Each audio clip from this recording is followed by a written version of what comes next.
22 февраля – День дикой природы. Дикая природа – это те места, куда не ступала нога человека. Или же, если и ступала, то эти места охраняла, заботилась о них. Так же и у нас в республике.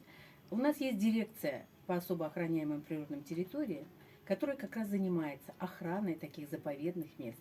У нас в республике их огромное количество. Чтобы познакомиться с ними, не обязательно непосредственно приехать в эти места, а можно узнать о них из изданий, замечательных изданий башкирского издательства «Китаб» имени Зайнаб Биишевой.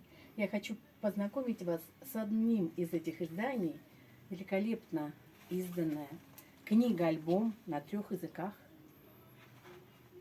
очень богато иллюстрированная, фотограф Галиев. Здесь не только фотографии живописных мест, здесь приведены отрывки из сказаний, из башкирских преданий, шежере. Посмотрите, какая великолепная книга. Знакомьтесь с ней.